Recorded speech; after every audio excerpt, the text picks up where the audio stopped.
Welcome back. We have today a show that not many schools could talk about because we have such special people as part of our district personnel. And so welcome back to the Ask Dr. Be Good show, where at the end of the 30 minutes, they get to ask me a question. So don't let me forget. Okay. So one of the things that we're going to be doing today is talking about how we're using very special people to bring the world to our students. You know, many people don't know that our students are comprised of, in many ways, students who are not exposed to as many life experiences as other children. And so we are able to bring life, world experiences to our students who many times have never been out of the city, by bringing people from around the world to them. And so this is the first show to bring that very thing to you. And we were going to start out with Mr. Lucas Jimenez. And please introduce yourself. Tell us who you are, what you do at Legacy, and then we'll go around the table and everyone will do the same. Hello, my name is Lucas Jimenez, and I'm a curriculum director with Legacy, and I've been with the team for 6 years now. And where are you from? And I'm from Argentina. Hello, my name is Jorge Muñoz. I'm IT facilitator in high school in Pleno campus, and I come from Spain. Hi, hello, my name is Sandra Gomez. This is my second year here in Legacy, and I'm teaching kindergarten, and I'm also from Spain. Hi, my name is Javier Candelas. This is my third year as a VIT teacher, and this is my first year as a dual language coach. And you're from? And I'm from Spain. Well, welcome. It's a long way to come, but welcome. Yeah. So before we start talking about the VIT program, talk to us about you and what brought you all the way from Argentina to Texas. It had been a long journey, mostly positive. It was something that I always wanted to do as a young student. I wanted to learn English, so that's how I ended up coming to the States and to learn. And I ended up finishing my undergrad and my master's here in Texas, which was really not part of the plan originally. And then I stayed. So you weren't born here, but you got here as fast as you could? Yes, ma'am, yes. Okay. So I was born and raised in Buenos Aires in Argentina, and I moved to Texas in 2001. I was 20-something when I moved. You don't have to say. And you moved to the Houston area? Yes, I was in Houston I went to U of H to do my undergrad and my master's, and then I actually moved to Dallas to work with Legacy. Mm-hmm. I remember talking to you over the phone. Yes, yes. So talk a little bit now about the VIT program, what it stands for, what its mission is, and why we have a need for it. Good. The VIT is the Visiting International Teachers Program, and it's a program that has been around since 1986 with the government of Spain and the United States and also Canada. The idea of I was reading about it this week, and they were saying that when they started in '86, there was only like 63 candidates that were willing to come to America. And now, I think last year there was like 2,000 candidates, and out of those 2,000, 1,200 were selected to come to the States. So there's 35 states in the United States that participate in the program, Texas being one of the one that brings more teachers. And I think there's only one province in Canada that takes teachers. And the idea of the program started as a exchange between educators from Spain and the United States. And it was basically an idea of bringing their experience as educators in Spain to the classrooms in America. And really now it's a little bit more about fulfilling the needs in the schools, because we have a shortage of bilingual certified teachers. And so the program, especially again in Texas, I think it has been a very positive thing for us. And I think for us, for Legacy, as a charter school, we are one of the few charter school in Texas that participate in the programs. Most of the other teachers go to ISDs. So we are very fortunate to be part of the program and to have, I mean, our experience has been very positive, having a lot of very good, effective teachers coming from Spain. Right. So we were the second charter in Texas to start doing this 3 years ago. And then last year they allowed one more charter in. And so we, I think there's only 17 schools in all of Texas that do it, if I remember correctly. But we still grab between the 17 because it's Houston ISD, Yes, Dallas ISD, ISD. and some of the large, the other large charter, ILT, which has 10,000 students, they are all needing more bilingual teachers and Spanish teachers because we have our schools in the Dallas area, which is where there's so many big districts with the dual language program, with bilingual programs. The need is just fierce. And we compete over a small pool here in Texas. So 4 years ago, I think it was, 4 or 5 years ago, I started going to Puerto Rico to get teachers. And that's another show at another time. But when the opportunity came to go to Spain and pick up teachers who sort of come certified, that's the big draw. Yes. The Puerto Rican teachers, a lot of people forget that Puerto Rico is actually part of the United States. And so when they come here to the United States, they have those Texas certification issues that all teachers have, and they have to take the test and so forth, which our Spaniards do not have to worry about that. There are other things you worry about, and you're going to share that with us, but worrying about the state test is not one of them. And that makes for a very attractive teacher pool for us to pull from. And now we have the opportunity, we're working on it, to try to keep teachers for longer than 3 years. There's some opportunity to maybe go to 5 years, and so Yes. we're keeping our fingers crossed. Okay, so thank you, Mr. Jimenez, for that. Mr. Munoz, talk a little bit about why you wanted to come to the United States. What made you sign up for the VIT program to begin with? Okay, yes, I was in Spain. I was working for the government, right? So because some Spanish teacher, we work for the government as well. And I was teaching for 15 years in Spain. And okay, you know the routine, every day you go to the same school. And then I thought, okay, I think it's a good idea to have a change, right? So I was talking to a friend that came here to the United States. She was from Spain, but she was in Chicago. And she told me, okay, you can come here. In the beginning, it's going to be tough because it's a different system. It's different mindset, like Spaniards. We usually have to live with this. And then I thought, okay, why not? Why not to go to the United States?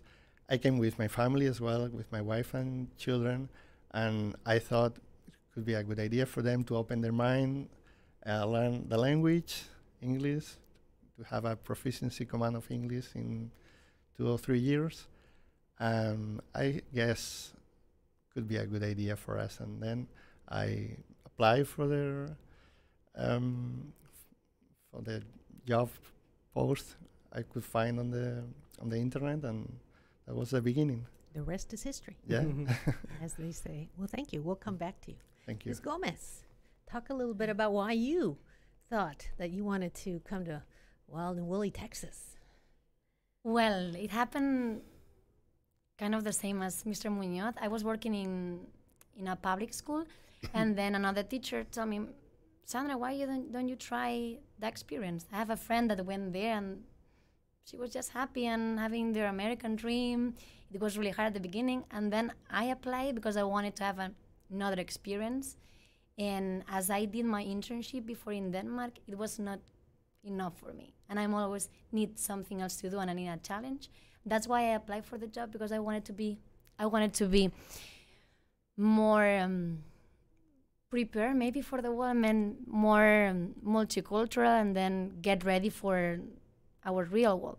And then that's why I applied for the job. And I remember that day when I went to Madrid, to the capital. That's where we met you at the interview. And it was really hard because you need to decide that's real. Sandra, you're going to Texas for real. And I don't regret, of course, that there are like some bad days, but like everybody does. But I think that here I grew up such a professional and person, and I learned a lot of techniques. We have a lot of professional learnings. We have a lot of professionals that they come to teach us like some new techniques that I wasn't having that before in Spain. Of course, that we are really prepared to, but this multicultural, this diversity that we have in America, I really like it because we learn from each other. And it's not only the teacher giving them the knowledge, it's more about a community and being like a family, and I like it. Good, thank you. Mr. Candelas, you've had an interesting 3 years. Yeah. Well, first talk to what made you sign up in the first place? Well, I was teaching for 16 years in Spain, and my last 7 years I was working as a principal, and well, we decided to change our lives to apply in to the program, and I saw the opportunity like improve myself as a professional, also to give the opportunity to my kids, to my children, to learn English. Of course, my wife was agree with me to do this change, and it was also me. I mean, I wanted to learn the American system, and as Ms. Gomez said, we are receiving a lot of training, a lot of support, and that makes the difference. So, who wants to pick up this question? The question is, how was your first year here? Talk from both a cultural assimilation into the United States and then your first year teaching. Who wants to take that one? Well, I would say, if you don't mind, I would say the routines. I mean, in Spain you have lunch at 2 p.m. and here you have lunch at 11:30. 10:30 if you're kinder. Yeah, well, 10:30 kinder. Now you so get used. That's the first shock maybe that you have, and then the shock, that the cultural shock. I mean, you have to do a lot of paperwork. You have to rent an apartment, to find an apartment, a car, bank account. You have to do a lot of things. So that's my first. And it's probably better not to know all those things before you get here, right? Yes, absolutely. Maybe. Yes. Well, we've gotten better at helping, I think, prepare. And really, we didn't start with y'all. We started with the Puerto Ricans 2 years before. So by the time you guys started in the first year, we had actually started getting better at it. I think now 3 years later, 5 years later for the Puerto Ricans, we've got a pretty smooth system. And of course, you all are helping with that system now of helping our new Spaniards assimilate quicker. Yeah. That helps a lot. Oh, yeah. That helps a lot because when I was in Spain, I already talked to both of them, and they told me something about it. It was not coming here and Cold, right. yeah, without knowing anything, but it was easier. And now I can see that we are helping, I mean, all of us were helping the new Spaniards, and then it's making things easier and faster. Since they know they're going to be part of Legacy family in April, we are in touch, and we tell them how is the area, how to rent the apartment. Where to rent it, where. Yeah. Well, in a lot of cases, for the Spaniards that go back, the new ones are taking their cars or taking their apartments, it. and so there's Yeah. sometimes a seamless transition. Yeah. So you've gotten pretty good at that. So who wants to talk about what your family thought? And not so much your wife maybe, but maybe your parents and your aunts and uncles. And what did they think about this? Can I Can I go ahead? Okay, speak real close. They, at the beginning, they were scared because I'm the little one. I have 2 older siblings, but they were really proud. And every day they are really proud about me being here, about being brave, about leaving everything behind. Because there we have this time difference that in Spain it's 7 hours more than here, and then it makes things even harder. When you want to communicate with your family, it's even harder. But I mean, at the beginning they thought I was maybe trying something new, but they were really proud. And they support me in every step. Good to hear. Yeah, I guess I left two sisters in Spain, and they encouraged me to come here. Oh, good. Yeah, they told me, okay, you go, and then you spend there a good time if you can, and your children will be grow up and improve everything, because the best thing is not just the language; it's just they open their minds, right? Because they are in a different culture, they know a different environment, so that's the positive things, and they knew that. I grew up in Latin America, in Hong Kong and Singapore, so I know exactly what you mean. And I wish I could have offered that to my own children, because I came back not only bilingual, but having studied several languages, having lived in 5 different countries. And so I know I'm a different person because of the global experience that I had. So being able to do that for yourself and for your children is huge. Yeah, huge benefit. I have to talk about my mom, because every weekend, it's time we do FaceTime. She's like, okay, just 1 year and you're going to come back. And after 1 year, another year, okay, just 2 years and you're going to come back. And this is my 3rd year, so I don't know what to say to my mom next time. You will come back one day, maybe. Yeah, maybe we not. don't know yet. Well, and how about you, Lucas? I mean, you've got a large family down in Argentina. Yes, they got used to. I mean, I've been living here for 15, 16 years now. So, but I wanted to talk about them actually the first year of experience, because I worked with them. Javier was my partner in 2nd grade. Miss Gomez came last year, and Jorge was from the beginning. And the growth and the change that I have seen, not only in Legacy, in the work, but with their families and how integrated. I mean, your wives are working, and so it was a tough year for Miss Gomez. We worked very close last year, and I used to tell her, be patient, do your work, and it's gonna pay off, and it did. Yeah, so yeah, I know it's a big challenge for them. It's a big enterprise, moving their families, but I think in the end, once they get integrated and they get a lot of support from the people here, I think it's a really positive experience for them and for us in Legacy. So let me segue to that. One of the requirements of your program is that you're supposed to do cultural exchanges and experiences with our children. So can you speak to that? What are you doing to bring Spain to our children?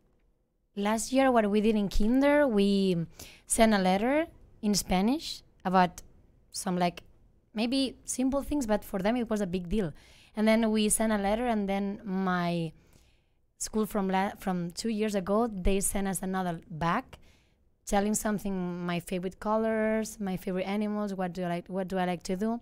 And they really like it because we exchanged those letters and they sent pictures and photos. So you sort of did a sister school thing with the school in Spain? Mm-hmm. We did it. Oh, neat. And we also made a video about some of our Spanish morning and routines. And in Spain, they did another video in English, and we exchanged that. Oh, very cool. Nice. They like it. Good. Yeah, in my case, with the high schoolers, I used to talk every day about Spain. We share information. They ask me a lot of things about how is the way I teach in Spain. I used to teach in Spain. And everything about teenagers and the way of life in Spain, right? So you made them curious about Spain? Yeah. We talk a lot about that. What are they most surprised about when you talk to them about what happens in Spain? I guess it's I tell them we don't spend so many time at the school like they spend here, right? Because we start the school at 8:30 and we leave the school at 2:30, right? So and they have more time to stay at home or practice sports or doing after-school activities, right? I guess that makes a difference because they used to spend a lot of time at the school, so it's different. And and the way they live here, at least what I know is Texas, right? So we used to live in cities. You can walk on the streets, they can go out every day, they can meet each other every day. So this kind of different relationship between the teenagers, as in here, right? I guess. And you're right As about far as that. I know. Mm-hmm. Yeah, the teenagers used to hang out at the mall here. I don't know where they go Yeah. now, because I don't see them as much there anymore. I guess they depend on the car, right, all the time. So depend on their parents. I guess in Spain they have more the freedom to go out and And they you walk live more, right? and you walk more. If you live in a city or in a town, they are out all the time. So they walk a lot. Yeah. American parents are afraid to let their children out of their sights for a very long time. Yeah. We have to get better at that. Mr. Candelas? Well, last year in second grade, I did, we played traditional games with the kids in the playground. And the other thing we did was we exchanged recipes. So they sent recipes in Spanish to the Spanish students, and we received Spanish recipes in English right here. So we were exchanging. And from school in Spain? Yeah, from the Oh, school in neat. Spain. Yeah, it was great. Yeah. Okay. And so did the parents in your class here know about what you were doing? Yes, of course, because one of the things that we did, it was sharing everything, the projects we did, every activity we did in the classroom, we share through ClassDojo in this case. So that was a school project or a class project that you did? Or was it This outside? wasn't, it was outside, but it was something that they liked. Okay. Well, I think it's part of the VIT. One of the requirements is that Yeah. each That we have teacher to do had an to activity. do a project Right. to connect both schools. Yeah, but it's not in the projects that Yeah, we for the develop. I school. mean, for the Mhm. school, but it's Well, something neat. that we Yeah. have to do. Yeah. Do you have any of those recipes to share? Well, I don't know You know if I what? keep them probably in my Google Drive. I can share. Yeah, with you. Yeah. I think the Spaniards need to come up with like a Yeah. recipe book and share with staff. Yes. Yeah. That would be Maybe. another cultural I experience. guess you need another podcast. That's a that. topic for You need another one. you need more than 30 minutes. I told you 30 is like 5 minutes. All right, so we have sort of reached towards the end of our podcast, and now it's time to ask me a question. So take a minute. Who wants to go first? I can go first. I know, and you mentioned before your international background growing up, and my question to you was how that experience shaped you, or what effect it had in you as an educator and now as a superintendent in a school. Well, first of all, I was 3 when we went to Argentina. My father was a banker, international division. And going to Argentina in 1961 meant very few people spoke English. You know, my mother, we always said my mother had enough Spanish to hire and fire the maid, because that's what people did. You know, in Latin America, you had somebody to come help and cook and so forth. And in the 1960s was a very jet-setty time. And my parents were out and networking and so forth as new bankers. And so we were left in the care of people who only spoke Spanish. So guess what? I only spoke Spanish for a long time. And when we would come home on home leave, I would have cousins, my first cousins, when we get together, they'd say, well, so they'd want to learn Spanish, right, supposedly. Then they'd say things like, well, now laugh in Spanish. Because it was such a foreign concept, late 60s, 70s, to have somebody in the family who spoke a different language. That was inconceivable. Matter of fact, I will tell you that my cousins all thought my father was really a CIA spy. That was how suspicious it was to have one of our family members be in a different country. I mean, because it just wasn't common. So because I spoke Spanish, almost every job I've ever gotten is because I speak Spanish. So it shaped me tremendously. Porque el que tiene dos idiomas vale por dos, ¿verdad? Yeah. And I tell that to the kids, especially our Yes. Hispanic kids who don't speak Spanish because their parents think that that's better for them. And so we need to encourage our Hispanic boys and girls and our English dominant boys and girls in the dual Yes. language classrooms to stick with that Spanish, to not be afraid of it. Mr. Munoz? Yes, I'm the second, right? I guess sometimes I wonder.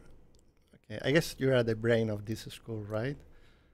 You know what? I'm just a small piece of No, I just wondering how long does it take to create a school, a PBL school, to think about everything, all the steps you had to follow to create a school like this? Much like moving to Spain, if I'd known what I was getting into, probably wouldn't have done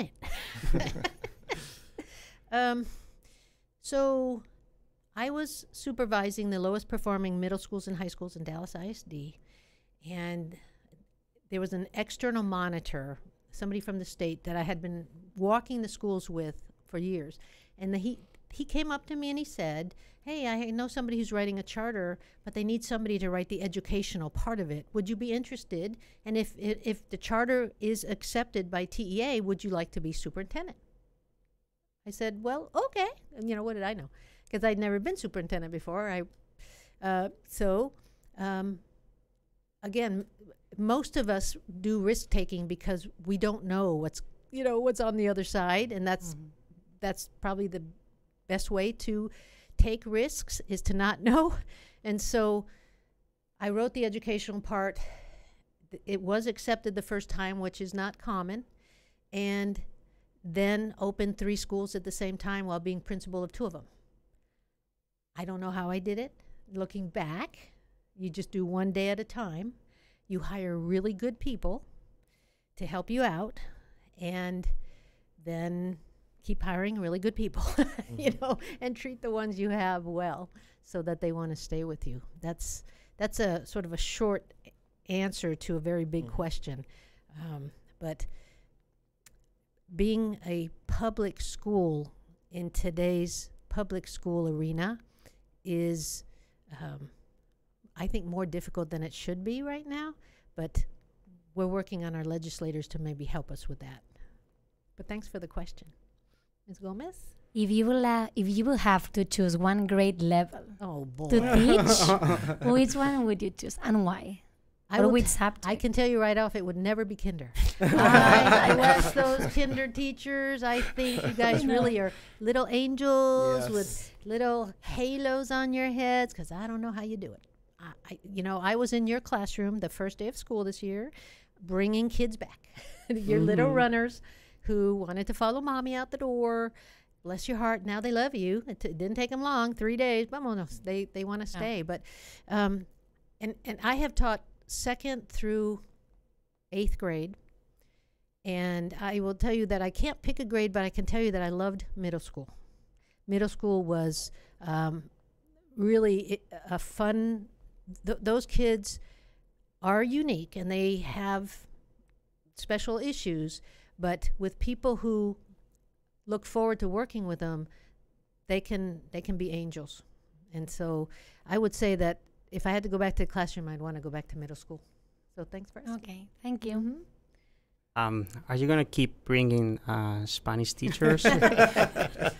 I'm going to try to do 2 things. I'm going to try to help our legislators give us permission to keep our teachers for longer, or Spaniards for longer than 3 years. And then, yes, I will keep going back. And not only because it's been a rewarding experience, both to fill our Spanish and bilingual spots, but also because of that globalness that you bring to our students. Our students are getting experiences with you that they wouldn't otherwise get. And so why would I want to not do that, right? I want to keep making sure that our students are exposed to people from all over the world. Matter of fact, another podcast that we're going to have is to bring the Chinese teachers. And I think for that one, I want to bring some students who will sing and do some Chinese performances, because we have kids like Mr. Abreu's daughter, who's now in 1st grade, I believe, and she is trilingual. She has been with us. She's speaking, at least I'm hearing her sing in Chinese. She speaks in Spanish and English, and she is going to be able to have that type of bilingual brain that most of us would envy.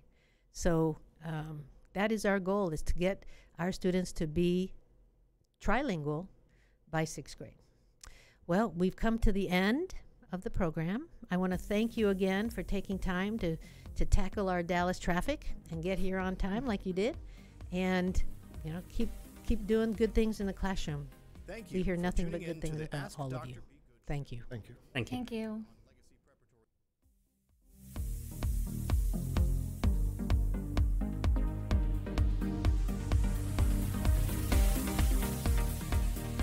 Thank you for tuning in to the Ask Dr. Be Good show. For more information on Legacy Preparatory Charter Schools, visit our website, legacypca.com, or call 469-249-1099. And remember to like us on Facebook, where we stream live weekly Tuesdays at 3 p.m.